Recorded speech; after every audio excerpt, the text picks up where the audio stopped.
Assalamualaikum warahmatullahi wabarakatuh. Bismillahirrahmanirrahim. Alhamdulillahirabbil alamin. Asyhadu an la ilaha illallah wa la syarika lahul mulku wa lahul hamdu wa huwa ala kulli syai'in qadir. Allahumma shalli wa sallim ala nabiyil karim sayyidina Muhammadin wa ala alihi washabbihi ajmain. Jamaah salat duhur ya Allah. Mohon waktunya sebentar, kami sebagaimana biasa menginformasikan mengenai taklim pada siang hari ini. Kajian siang hari ini, kajian Islam pada hari ini akan disampaikan oleh pembicara Kiai Haji Asfi Sairan PhD. Beliau adalah salah satu Direktur Kajian dan Pengembangan DKI.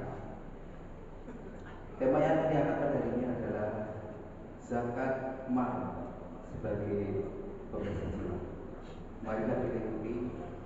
Mudah-mudahan dengan kajian ini akan membawa pemahaman kita tentang zakat kita, yang insya Allah akan memotivasi kita untuk berzakat. Jika tidak perlu disampaikan, kurang lebihnya mohon maaf.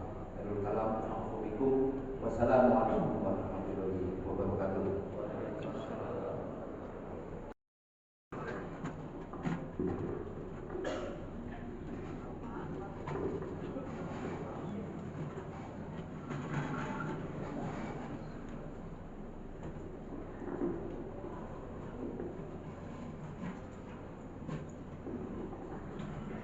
Bismillahirrahmanirrahim. Assalamualaikum warahmatullahi wabarakatuh. Alhamdulillah, wassalatu wassalamu ala rasulillah wa ala alihi wa ashabihi wa man tabi'ahu bi ihsan ila yaumiddin. Allahumma shalli wa sallim wa barik ala sayyidina Muhammad wa ala ali sayyidina Muhammad. Alhamdulillah, para jemaah salat zuhur di Masjid Al-Hidayah yang Allah rahmati. Pada siang hari ini kita masih diberikan nikmat oleh Allah Subhanahu wa taala, nikmat sehat, nikmat iman, sehingga kita bisa ke sini dalam keadaan sehat walafiat dan dapat melaksanakan sholat zuhur secara berjamaah. Bapak dan ibu-ibu yang kami hormati, pada siang hari ini izinkan kami menyampaikan sedikit terkait dengan literasi zakat di Indonesia. Apa yang saya hormati, bahwa zakat merupakan rukun Islam yang terdapat di 5 tersebut, dan tidak kurang dari 30 ayat di Al-Quran yang selalu menyandingkan antara sholat dengan zakat. Aqimus sholat wa atuz zakat, aqimus sholat wa atuz zakat, yang artinya bahwa zakat ini merupakan ibadah yang sama pentingnya dengan sholat. Alangkah ruginya kalau kita demikian hebat dalam melaksanakan sholat, tetapi zakatnya kemudian terlupakan. Na'udzubillah. Maka oleh karena itu, marilah kita semua agar bisa kembali mereview apakah kedua ibadah ini, sholat dan zakat, kita sudah sedemikian baiknya. Apa yang saya hormati, kalau kita melihat bahwa hikmah zakat ini sangatlah banyak, tetapi saya mau ambil beberapa saja. Yang pertama, misalnya ketika kita menunaikan zakat, ketika kita menunaikan kewajiban zakat tersebut, maka ada at-tuma'ninatu an-nafsiyah. Ini manfaat yang nomor satu, bahwa ketika umat muslim sadar zakat, maka akan timbul dalam dirinya rasa rohah, rasa nyaman, wa tuma'ninah an-nafsiyah, rasa tenang dalam hati. Yang kedua, dalam berzakat juga ada manfaat tadhhabul baghdha, atau menghilangkan rasa marah. Jadi biasanya kita ini mudah emosi, mudah marah. Nah, antara manfaat zakat ini tadhhabul baghdha. Apa yang dimaksud dengan kemarahan? Kemarahan ini maksudnya adalah dalam ekosistem kehidupan kita, Allah telah menciptakan yang mampu dan yang tidak mampu, yang kaya, yang tidak kaya, dan sebagainya. Nah, Allah berikan obatnya sebetulnya. Obatnya adalah dengan zakat ini. Maka disebutkan di sini at-tazawwur al-ijtimai baina tabaqat al-mujtama. Jadi kemarahan yang ada di masyarakat, ketidakadilan, ketimpangan dan sebagainya, sebetulnya ini bisa kita atasi dengan elemen yang Allah siapkan, yaitu zakat. Yang ketiga, tu'tiyal fuqara bi'izzati nas. Jadi zakat ini dapat memberikan solusi kepada orang fakir, orang miskin, dengan tetap mengedepankan harga dirinya. Jadi sistem zakat menurut sekalian berbeda dengan sistem infak, sedekah atau donasi. Zakat ini ada 3 unsur yang terlibat. Satu adalah muzaki. Muzaki itu orang yang sudah memenuhi kewajiban untuk membayar zakat. Yang kedua adalah amil. Amil ini adalah orang yang ditunjuk secara syar'i untuk dan berkewenangan untuk mengelola dana zakat, termasuk menarik dana zakat.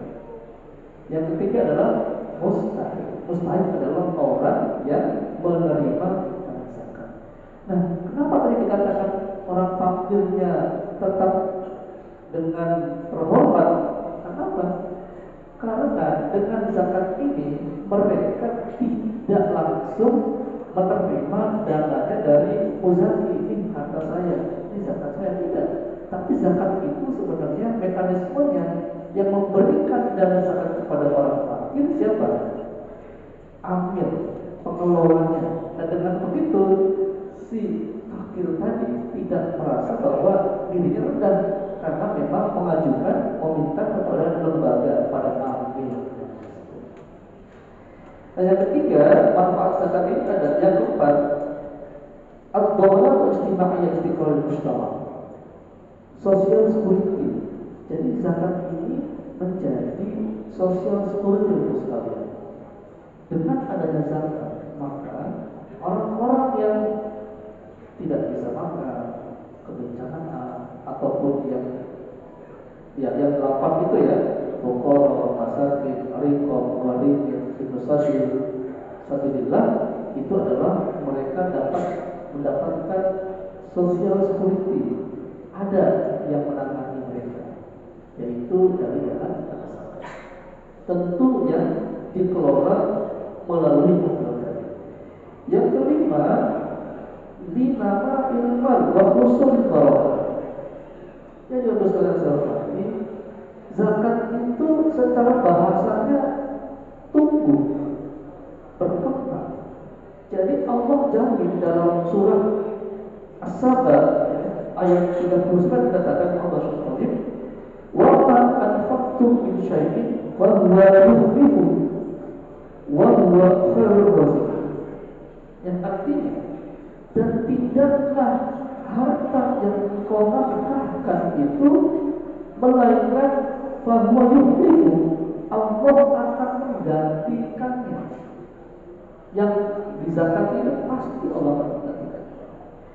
Wa huwa khairur raziqin, dan apa diinfakkan itu sebetulnya itu adalah sebaik-baik rezeki. Kenapa disebut rezeki? Karena yang kita bayarkan zakat, yang kita infakkan, termasuk yang kita wakafkan, sebetulnya inilah harta abadi kita yang akan menemani kita nanti di akhirat. Jadi kata Allah, wa huwa khairur raziqin. Kalau sebuah hadis dari Abu Hurairah Rasulullah bersabda misalnya, unfit alaika, nafkahkanlah, maka Allah akan menafkahkanmu. Maksudnya apa? Ketika kau menafkahkan harta tersebut, maka Allah jamin akan memberikan ganti yang kau nafkahkan itu. Kemudian hadis lain Rasulullah bersabda, "Ma naqasat shadaqatu min mali." Sungguh tidak akan berkurang hartamu oleh karena bersedekah. Apa itu yang salah? Yang berikutnya adalah manfaat dari zakat ini sababun dirahmatillahi ta'ala fid dunya wal akhirah. Menjadi sebab rahmatnya Allah baik di dunia maupun di akhirat. Apa kata Nabi? Jadi Nabi pernah bersabda begini, kuncinya kita masuk surga itu adalah apa? Amal ibadah kita kan? Atau amal baik kita kan? Bukan. Kunci kita masuk surga itu adalah rahmat Allah. Kalau Allah sudah memberikan rahmatnya, selesai. Betul, masuk surga. Dan zakat ini salah satu kunci sebab rahmat Allah Ta'ala di dunia, baik di dunia maupun akhirat. Apa dalilnya? Dalam surah Al-A'raf ayat 156. Wa rahmati wasi'at kulla syai'in fas'aktubuha lilladzina yattaquna wa yu'tuna az-zakata walladzina hum bi ayatina. Rahmatku sangat luas kepada seluruh alam ini, dan akan aku prioritaskan untuk mereka orang-orang yang bertakwa dan orang-orang yang menunaikan zakat dan orang-orang yang beriman kepada ayat-ayat kami. Jadi sebetulnya kita ini sholat, kita ini puasa, kita ini haji, beramal baik, satu tujuannya supaya Allah ridho. Ketika Allah ridho, Allah memberikan rahmat itu untuk bisa menempati posisi terbaik di akhirat. Dikubur dilapangkan, di akhiratnya langsung masuk surga gitu ya, terus. Jadi ini antara manfaat dari zakat. Yang berikutnya adalah az-zakatu tamhu al-khotoya wa tazilu dhunubi. Zakat itu juga bisa menghapus kesalahan dan juga bisa menghilangkan dosa. Jadi kayak menghapus. Apa dalilnya? Qala Rasulullah SAW, was-shadaqatu tunfi'ul khati'ata kama tunfi'u al-ma'un. Yang artinya sedekah. Kalau kata sedekah berarti umum, bisa zakat, bisa infak, wakaf. Itu tunfi'u al-khati'ata, akan memadamkan kesalahan. Wa kama yudfi'ul ma'un an-nar, sebagaimana api mematikan, sebagaimana air mematikan api.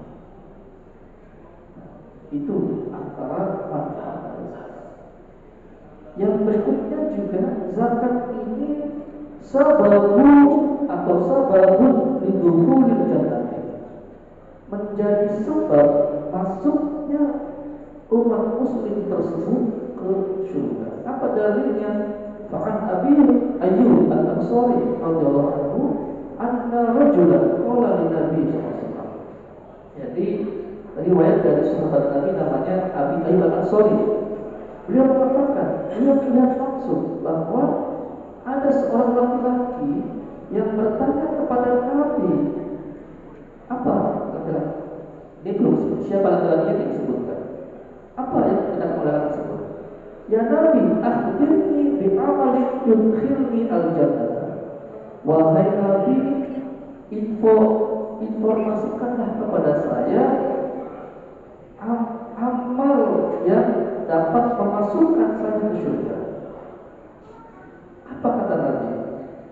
ta'budullah. Kata Nabi, satu adalah beribadahlah kepada Allah. Wala tusyriku bihi syai'an. Jangan sekali-kali musyrik menyekutukan Allah. Wa tuqimus sholata, dan dirikanlah sholat. Wa tu'tiyaz zakata, dan tunaikanlah zakat. Yang terakhir, wa tasilur rahim, dan sambung silaturahim. Ini amalan-amalan yang jawaban Rasulullah ketika ditanya oleh orang tadi, apa amalan yang dapat memasukkan saya ke dalam surga? Apa tadi? Ta'budullah, beribadah kepada Allah, jangan musyrik, dirikanlah sholat, tunaikanlah zakat, dan sambung silaturahim. Tolong satu rahim penting, Pak. Jangan sampai kita silaturahimnya ini putus ya. Jadi ini juga harus diutamakan. Kalau ada salah, maka kita minta maaf. Yang berikutnya, manfaat zakat itu apa? Linnajati min khizyil yaumil qiyamah. Penyebab selamatnya seseorang tersebut dari kesedihan pada hari kiamat. Apa dalilnya? Qala Rasulullah SAW, kullu mri'in fi dhilli shadaqatihi hatta yufsala bainan nas. Jadi setiap orang itu akan di bawah naungan sedekahnya. Jadi di akhirat itu sedekah kita kan mungkin sekarang seperti payung ya, kalau hujan ada payung yang menaungi. Jadi di akhirat kita ciptakan matahari itu dengan beberapa bintang. Yang nomor 10 yang terakhir dari manfaat zakat itu adalah sababun liqurbihi min rabbihi wa mahwi khatayahu wa raf'u darajatahu wa ziyadatan ajrahu. Jadi sebab dekatnya hamba tersebut dengan Rabbnya, dengan Allahnya, dan mengangkat derajatnya serta menambah pahalanya. Apa dalilnya? Dalam Al-Baqarah ayat 77. Innal ladzina amanu wa 'amilus sholihati wa aqamus sholata wa atuz zakata lahum ajruhum 'inda rabbihim wa la khaufun 'alaihim wa la hum yahzanun. Sesungguhnya orang-orang yang beriman dan beramal soleh dan mendirikan sholat dan menunaikan zakat, lalu bagi mereka ajruhum, pahala yang banyak di sisi Tuhannya, wa la khaufun 'alaihim, dan jangan takut dan jangan sedih, karena mereka adalah orang-orang yang Allah ridhoi. Misalnya saya hormati, maka oleh karena itu, marilah sama-sama kita merenung, apakah kita sudah menyelesaikan kewajiban zakat kita yang Allah sebut 30 kali di Al-Quran. Kalau belum, ya saya kira mumpung masih ada kesempatan, masih ada waktu untuk kita menyelesaikan kewajiban zakatnya, terutama zakat al-mal. Jadi zakat fitrah itu tujuannya adalah untuk mensucikan jiwa setiap tahun sekali. Tapi zakat mal ini adalah zakat yang bertujuan untuk membersihkan harta kita. Ada 1 hadis yang agak ngeri sebetulnya. Rasulullah pernah bersabda itu, barang siapa yang memiliki zahab, memiliki kekayaan, tetapi tidak membayarkan zakatnya, maka nanti di akhirat harta tersebut akan berubah wujud menjadi ular yang bermata 2, yang kemudian dia berkata dengan 2 bibirnya, inilah hartamu yang dulu engkau simpan dan tidak engkau zakatkan di dunia. Kemudian memakannya dan terus begitu terus. Di dalam ayat Quran sudah dikatakan, Barang siapa yang memiliki emas, perak dan seterusnya tidak bayarkan zakatnya, maka nanti di akhirat emas yang disayang-sayangi tersebut akan menjadi setrika. Itu antara ancaman-ancaman untuk umat muslim yang sudah memenuhi kewajiban zakatnya tetapi tidak menunaikan kewajiban zakat. Maka saya kira ini kesempatan yang baik untuk sekalian untuk sama-sama kita menyempurnakan kewajiban sholat kita dengan menunaikan kewajiban zakat. Lantas bagaimana cara menunaikan zakatnya, Pak Ustaz? Zakat ini adalah ibadah yang berbeda dengan infak, dengan donasi. Zakat ini sejak zaman Rasulullah dibayarkannya kepada orang yang memiliki hak untuk menarik zakat. Jadi zakat ini apa? Dibayarkannya kepada amil yang memiliki kewenangan untuk menarik zakat. Saya sendiri pun tidak berani, Pak. Saya di Basnas, tapi saya bukan bagian yang menarik zakat. Saya tidak berani kalau Pak, zakat Pak, saya tidak mau terima. Kenapa? Karena saya tidak punya kewenangan syar'i untuk menerima dana zakat orang. Jadi zakat itu harus diambil oleh amil. Maka dulu Nabi Muhammad itu melantik 25 sahabatnya untuk menarik dana zakat. Selain 25 sahabat tidak boleh menarik dana zakat. Oleh karena itu, jika ada yang ini Pak zakat saya enggak. Kalau infak boleh, donasi boleh, tapi kalau zakat bukan wewenang saya. Khawatir justru ketika saya menerima, saya itu yang berdosa karena saya tidak punya kewenangan untuk menjadi amil. Sekarang big question-nya adalah siapa amil zakat di Indonesia? Amil itu Nabi dulu yang melantik jadi amil Nabi. Nabi kan selalu ulul amri. Umar bersama melantik sahabat, melantik amil. Abu Bakar kepada Abu Bakar itu paling keras. Dulu zaman Abu Bakar itu ada orang yang menafsirkan begini, ya Muhammad, zakat itu kan mensucikan. Saya sudah suci, sudah ibadah rajin, puasa rajin, sholat rajin, ngapain saya berzakat? Itu kan untuk mensucikan harta atau jiwa mereka yang kotor. Akhirnya mereka ingkar dengan zakat. Zaman Abu Bakar sampai Abu Bakar mengancam, barang siapa yang menolak bayar zakat akan ada perang. Itu karena ada orang, ada sahabat yang menafsirkan seperti itu, Pak. Zakat itu hanya untuk orang yang kotor, orang berdosa. Ayo bayar zakat, bayar. Tidak, bukan itu. Abu Bakar langsung menolak. Nah, akhirnya Abu Bakar, Umar, Utsman, Ali, Umayyah, Abbasiyah, Utsmaniyah, semua zakat itu dikelola oleh negara. Mulai zaman negara-negara ya, Saudi dan sebagainya. Ini bermacam-macam, tapi saya pastikan bahwa di semua negara-negara Muslim yang sudah ada undang-undang zakatnya, negara ikut dalam mengelola zakat. Kecuali negara-negara yang sama sekali tidak ada amilnya, maka dalam posisi ini namanya daruratus syar'i, atau karena tidak ada amilnya, maka ulama membolehkan untuk langsung dibayar secara mustaqil. Misalnya apa?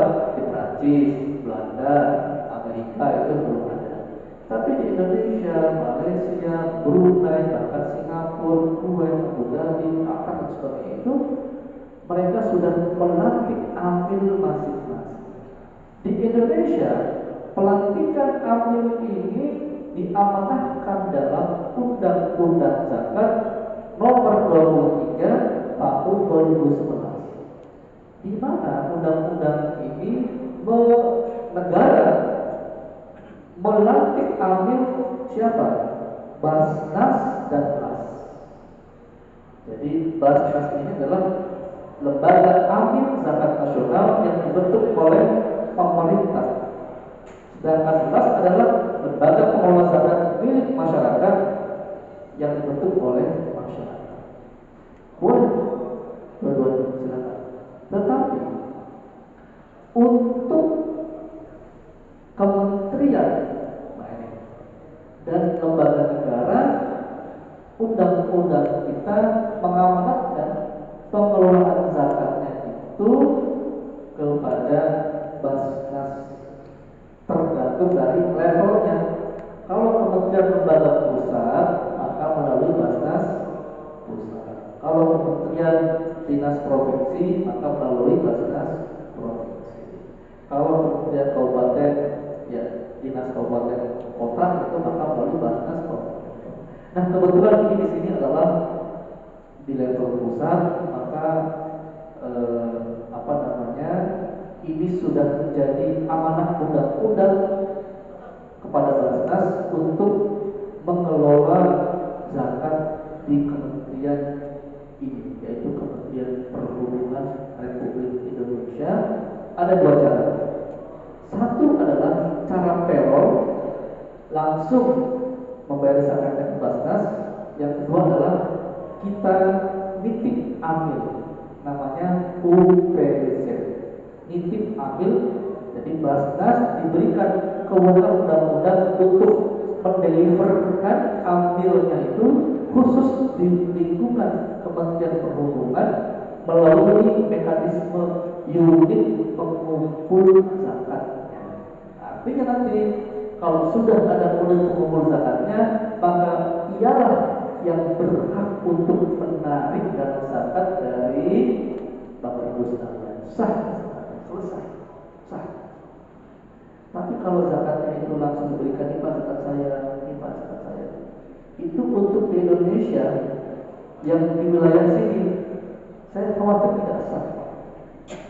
Karena undang-undang zakat itu sudah mengatur untuk bagi wilayah yang terpencil yang tidak tercover oleh Basnas maupun Las. Berarti kalau Basnas itu plus UPZ-nya gitu. Kalau Las berarti plus perwakilannya. Boleh untuk disalurkan ke masjid. Itu aturan. Mungkin di NTT di mana yang susah gitu ya, terkecil, silakan ke masjid. Tetapi masjid ini pun juga harus melaporkannya ke KUA. Ada juga aturannya. Jadi ini aturan perda zakat tertentu. Dan kalau kita hubungkan dengan syariat, maka berlakulah hukmul hakim yarfa'ul khilaf. Ketika hakim ulil amri sudah memutuskan sebuah hukum, maka perbedaan itu, jadi pendapat sana A, sini B, sini C, itu selesai dengan satu pendapat dari pemerintah. Diputuskan misalnya hari raya Idul Fitri jatuh pada hari D, mestinya selesai itu sekali aja. Ada itu hukum hakim, meskipun salah ada hukum hakim. Hari ya salah menurut ormas tertentu ya, tapi itu adalah hari mulai puasa dengan hari D, ikuti aja. Nah, kita mengikuti itu syar'i, meskipun harusnya tidak begini, harusnya begini, tapi syar'i boleh, karena itu ada kaidahnya.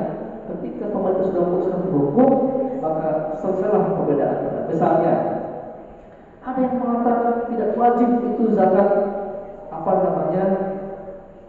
zakat profesi, penghasilan, pendapat ada. Tidak wajib itu tidak boleh bekerja di pajak, ada. Itu pendapat Pak. Tapi ketika hakim sudah memutuskan, undang-undang kita mengatur adanya zakat pendapatan dan jasa. Selesai sebetulnya. Jadi undang-undang tersebutkan ada zakat, jenis zakat itu adalah zakat pendapatan dan jasa. Nah, caranya bagaimana? Caranya boleh dua. Boleh zakatnya di akhir tahun. Kalau rela, nah, kalau saya nggak rela, karena gede padanya, jutaan harus bayar zakat. Ya. Maka saya memilih dengan menggunakan mekanisme setiap bulan saja. Peron lebih ya 100.000, 140.000 dibanding akhir tahun dikumpulkan jadi satu. Ini benar. Nah, maka silakan, itu cara zakatnya, bisa tiap bulan, bisa setahun sekali di akhir. Nanti dengan SPT sekalian. Karena ternyata zakat juga bisa mengurangi PKP sih, mengurangi pendapatan kena pajak, bukan pajaknya langsung. Tapi kita ini alhamdulillah kita sudah pemerintah sudah berinsentif berupa zakat menjadi pengurang PKP, belum pengurang PPh. Mudah-mudahan nanti setiap suatu saat nanti seperti Malaysia itu tax rebate PPh, langsung zakat itu mengurangi pajak. Kalau saya hitung berarti kita dapat 1/6 dari Malaysia. Jadi kalau Malaysia itu insentifnya dapat apa namanya 60, kita 10 ya, lumayan. Tapi mudah-mudahan ke depan ini meningkat insentifnya menjadi tax rebate 4%. Jadi langsung zakat itu pengurangan pajak. Jadi begitu. Bisa dibayarkan setiap bulan. Kemana? Ke UPZ. Nah, kalau di sini belum ada UPZ, berarti ini tanggung jawabnya UPZ harusnya yang melayani zakat di Kementerian Perhubungan. Silakan ditempel nomor rekeningnya di mana gitu ya.